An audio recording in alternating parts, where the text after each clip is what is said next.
Chapter 13 सांख्यिकी और class बता दूं तो आपको 10th जी क्लास 10। अब इसमें देखो क्वेश्चन आएंगे। सबसे पहले इसको होते हैं समांतर माध्य ज्ञात करने के लिए। इसको फार्मूला होता है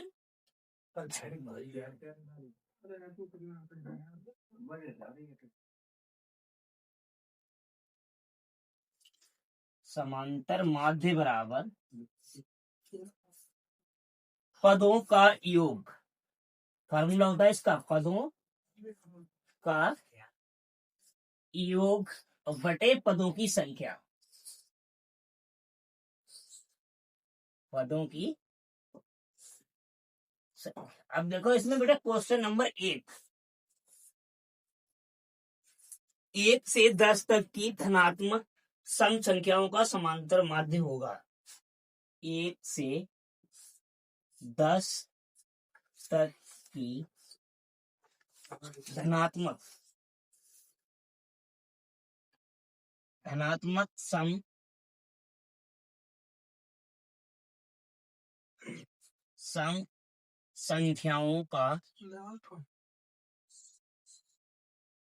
संख्याओं का समांतर माध्य होगा।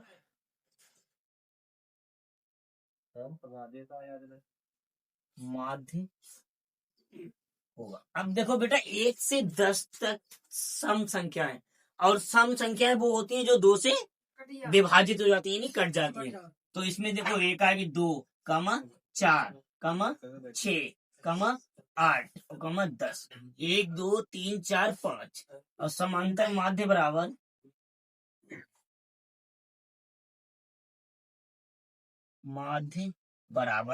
वही फार्मूला होगा पदों का योग बटे पदों की संख्या। पदों का योग बटे पदों की संख्या। पदों की संख्या। अब इसमें देखो 2 प्लस का 4 प्लस का 6 प्लस का 8 और प्लस का 10। अब इसमें संख्या गिनो कितनी है? 1 2 3 4 5। अब इनको ऐड करो। 2 और 4 6 और 6 12 और 8 20 और 10 30। 30 बटे कितना होगा? 5।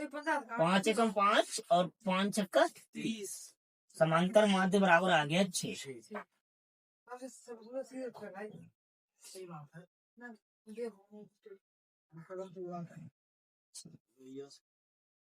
हो गया। देखो क्वेश्चन नंबर 2 है आपका। यदि 5, 10, 15, 8, 20 और 35 और 40 का समांतर माध्य 21 हो तब आर का मान होगा। तो इसमें फिर समांतर माध्य बराबर लिखो फार्मूला पहले। समांतर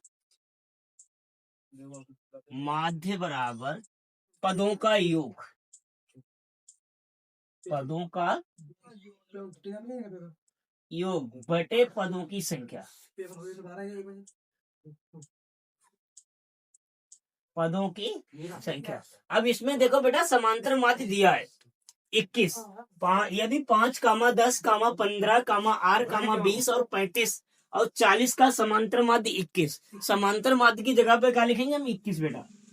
21 बराबर, अब इन्हें जोड़ लो। 5 प्लस का 10 प्लस का 15 प्लस का 8 और प्लस का 20 और प्लस का 35 और 40।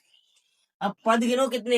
1 2 3 4 5 6 7 और बटे में हमेशा क्या होता है? पदों की संख्या 7। अब इन्हें जोड़ो। 5 और 10 15, 15 30 और 20 50, 50 और 35 85 और 40। इन्हें जोड़ लो। 85 प्लस 40 125। तो यहाँ पे लिखो 21 बराबर 125 और प्लस में क्या रहेगा? आर और बराबर में 7। अब इनका 21 के बटे में 1 कर लेंगे क्योंकि हम इसकी कैंची की गुणा कर लेंगे आपस में। तो देखो 125 और प्लस आर और बराबर 21 सत्ते 21। देखो 7 एकम 7 और 7 दूनी 14। अब बेटा आर बराबर 147। इधर ये 125 प्लस का इधर जाएगा तो माइनस का हो जाएगा 100। आर बराबर 7 में से 5 गए 2, 4 में से 2 गए बचे 2। आर का मान आ गया 22। यही आपका आंसर। Okay sir.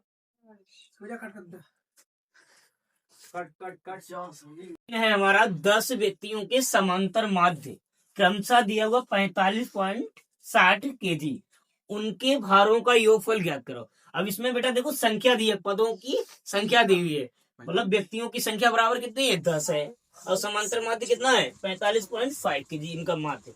देखो व्यक्तियों की संख्या, व्यक्तियों की संख्या बराबर 10, और ये क्या होती है हमारी पदों की संख्या, सही है। और समांतर माध्य बराबर समांतर माध्य बराबर 45.60 केजी। सही बेटा। अब हमसे करा उनके भारों का योगफल ज्ञात करो। भारों का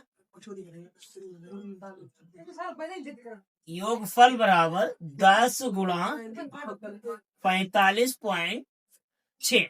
अब देखो बेटा इधर पॉइंट हटाएंगे तो क्या होगा, 1 0 बढ़ाएंगे 10 से 10 कैंसिल। अब भारों का योगफल बराबर कितना आ जाएगा 456 केजी, 456 केजी।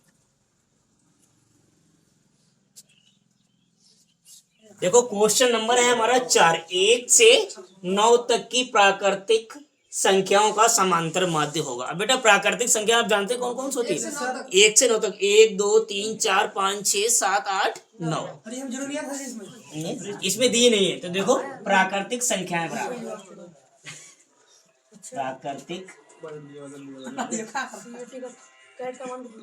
संख्याएं बराबर 1 प्लस 2 प्लस 4 और प्लस 5 और प्लस का 6 प्लस का 7 प्लस का 8 और प्लस का 9। अब बेटा संख्याएं गिनो कितनी है, 1 2 3 4 5 6 7 8 9, और बटे में क्या होगा पदों की संख्या 9।